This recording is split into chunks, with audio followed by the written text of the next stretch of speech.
LeBron James, en plus d'être l'un des meilleurs joueurs de l'histoire, non, nous ne rentrerons pas dans le débat du GOAT aujourd'hui, est également l'un des plus bankable. Depuis sa draft en 2003, le quadruple champion NBA a clairement bâti un empire qu'il ne cesse d'étendre. Space Jam: A New Legacy sorti récemment en est l'exemple parfait. Au niveau de son image, LeBron est au sommet, Bugs Bunny en est le témoin. Pourtant, contrairement à Michael Jordan, lui n'est pas encore milliardaire. Même si ce n'est probablement qu'une question d'année, l'idée de la vidéo du jour est justement de faire un point financier sur LeBron James, ses salaires, ses sponsors et ses investissements. Comme nous l'avions fait pour MJ, cette étude nous permettra de connaître le montant de sa fortune et comment il se l'est approprié. Cependant, avant de commencer, mettons les choses au clair. Oui, avec environ 400 millions de salaires et 600 millions remportés grâce à des affaires négociées hors terrain, le King a bien remporté plus d'1 milliard dans sa carrière. Par contre, si l'on ajoute à ça les différentes taxes et les dépenses réalisées, notamment dans différents investissements, la barre n'est pas encore dépassée. Forbes, il y a quelques jours, estimait sa fortune à 850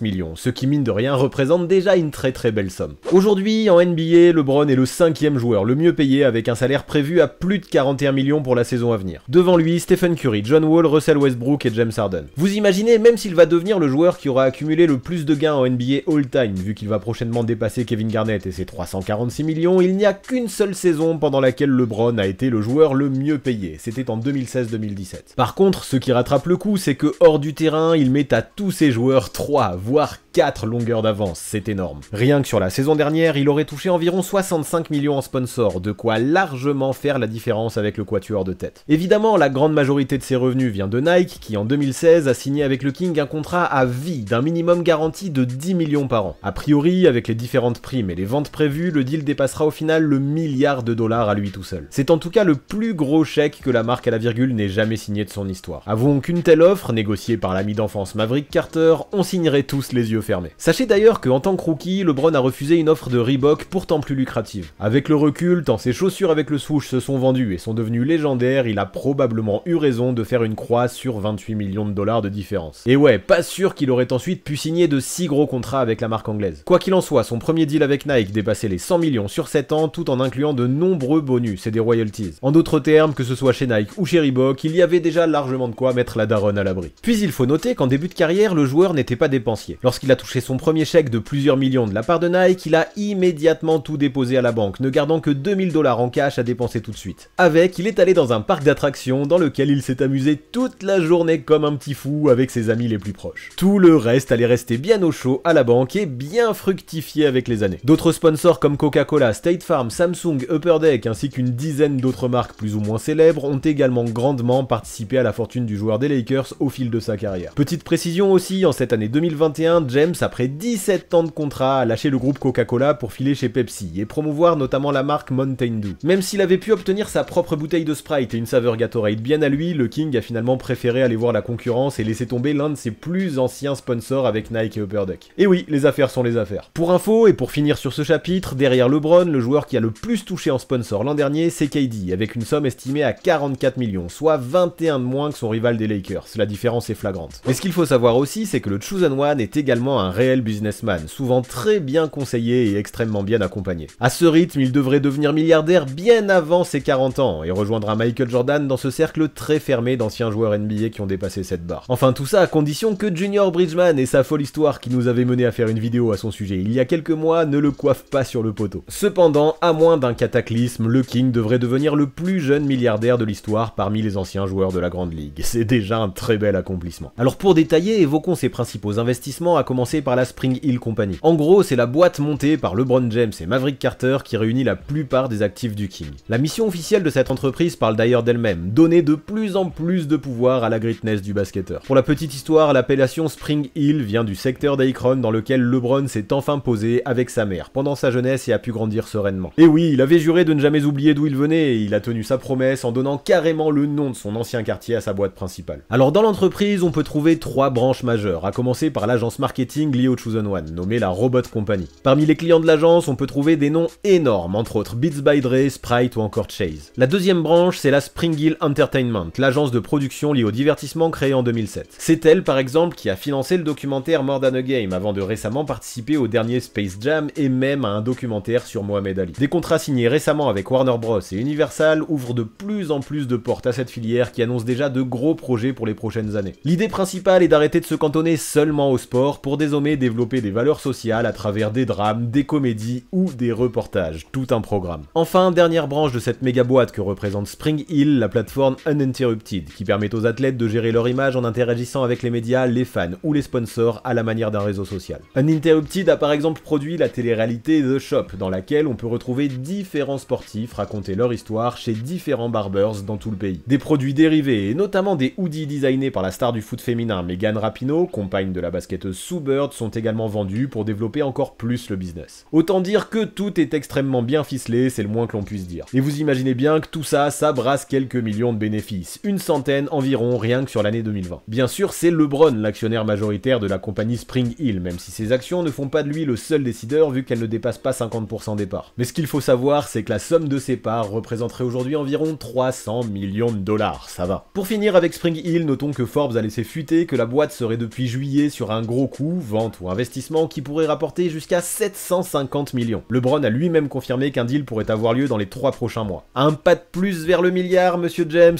on dirait bien. Dans les actifs du King, il faut aussi ajouter ses différentes villas et propriétés qui sont au moins au nombre de 4. LeBron possède un manoir évalué à environ 10 millions à Akron, mais ce n'est pas tout. Il est également propriétaire de 2 immenses villas à Brentwood, dans la banlieue de LA, achetées en 2015 et en 2017 pour 21 et 23 millions de dollars. À l'intérieur, entre les suites royales, les cinémas, les bibliothèques, les salles d'exposition, les équipements sportifs aussi divers que variés et les piscines géantes, il y a de quoi se faire plaisir, croyez-nous. Et histoire de faire bien, l'an dernier, il s'est également offert une propriété de 4000 m² à Beverly Hills à 37 millions de dollars. Pour l'anecdote, il ne l'habite pas encore et aurait prévu de tout détruire pour construire un domaine immense à son image. Ah, la folie des grandeurs. Alors dans l'immobilier, faites le calcul, nous arrivons à 91 millions de dollars. Forbes a même arrondi à 100 millions dans la mesure où ses résidences auront subi des plus-values. Pour enchaîner, ceux qui sont fans de sport au-delà du basket savent aussi très bien que le King possède des parts dans plusieurs gros clubs sportifs. Les investissements de James ont commencé avec Liverpool en 2011. Il y a pris pour environ 2% de parts pour moins de 2 millions. À partir de là, le club a explosé, remportant même la Ligue des Champions en 2019. C'est ainsi qu'en avril 2021, un nouveau deal est signé via Redbird Capital Owners, un groupe d'investisseurs dirigé entre autres par LeBron James et Maverick Carter. Ce consortium aurait alors investi environ 750 millions pour obtenir 10% de parts chez le Fenway Sports Group qui possède Liverpool bien sûr, mais aussi les Boston Red Sox, l'écurie Rouge Fenway Racing, mais également 80% des actions liées au diffuseur de Nouvelle-Angleterre Sports Network. Là-dedans, les parts de LeBron sont actuellement évaluées à 70 millions. En parallèle, le groupe Fenway se développe à une vitesse folle et prévoit d'investir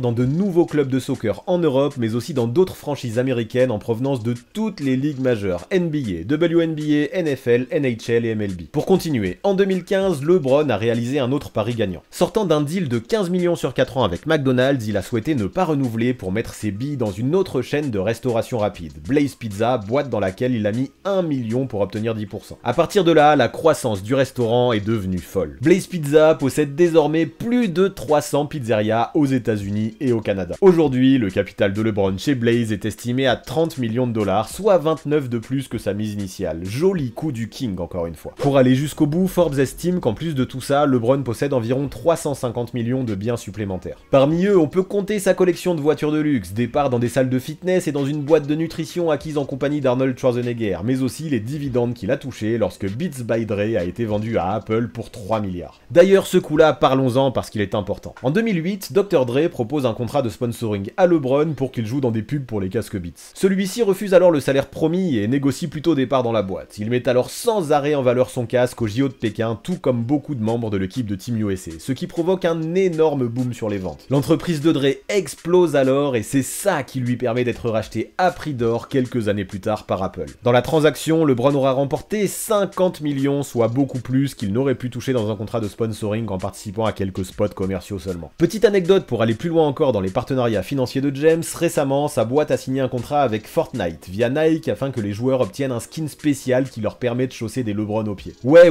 le gars est partout, dans tous les domaines et même dans les jeux vidéo qui font le plus le buzz. Après, sachez qu'évidemment, il en dépense aussi du fric, alors ajoutons que le King est également un philanthrope. La fondation à but caritatif qu'il a créée, I Promise, permet notamment d'accompagner les enfants les plus défavorisés de l'Ohio dans leur scolarité. En 2015, l'ancien Laker s'est engagé à donner 42 millions pour offrir des bourses de 4 ans à 1100 enfants parmi les plus démunis. Mieux encore, il existe désormais carrément une école publique, iPromise, accueillant 240 élèves en CM1 et en CM2. Si le budget annuel de départ de l'école, évalué à 2 millions, soit le coût à peu près habituel, a été en grande partie financé par le district, LeBron a lui aussi décidé de mettre la main à la pâte. Avec sa fondation, il a ajouté environ 600 000 $ lors de l'ouverture pour recruter davantage de professeurs, réduire le nombre d'élèves par classe et encourager le soutien scolaire. Il a également fait en sorte que chaque élève se voit offrir un vélo afin d'avoir un moyen d'être autonome et de pouvoir, si besoin, le temps de quelques heures, s'échapper du quartier. LeBron a également promis qu'il continuerait à injecter suffisamment d'argent pour que l'établissement scolaire fonctionne dans de bonnes conditions, mais surtout sur le long terme. Ce qu'il faut savoir, c'est qu'à ce jour, les résultats de l'école iPromise sont très prometteurs vu que 90% des élèves y ont atteint leurs objectifs fixés en lecture ou encore en maths. Voici une nouvelle preuve montrant que le King s'investit et n'oublie toujours pas d'où il vient. Précisons enfin qu'en 2016, il a donné 2,5 millions pour financer une exposition sur Mohamed Ali prévue au Musée national de l'histoire afro-américaine à Washington, toujours dans une visée sociale et culturelle. Cela montre que lorsqu'il s'agit de faire chauffer la carte bleue, LeBron peut le faire aussi, mais toujours de manière réfléchie. D'ailleurs, ce qui est fou aussi, c'est que le King dépense plus d'1,5 million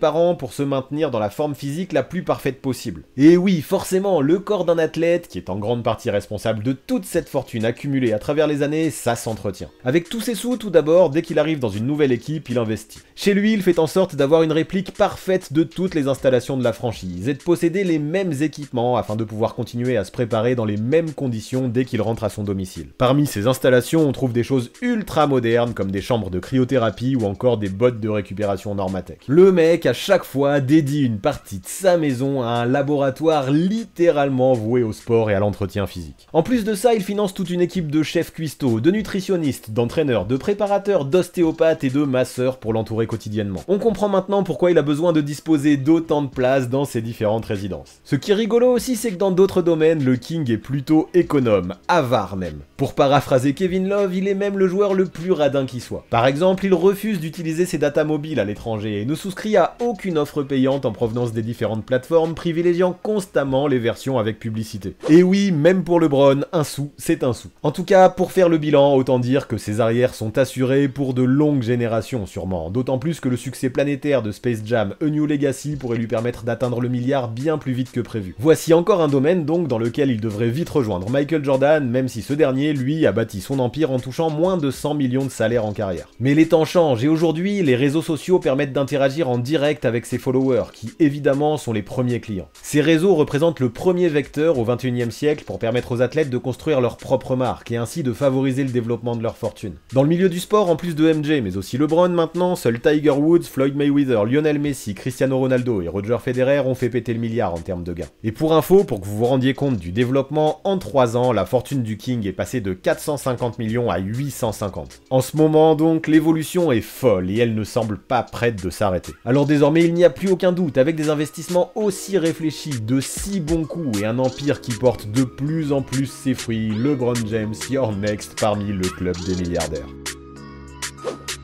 Avant de partir, pensez à vous abonner à la chaîne de Basket Info, mais aussi à celle du 6ème homme afin d'obtenir 2 visions complémentaires de la NBA. Les dernières vidéos mises en ligne apparaissent juste sous vos yeux.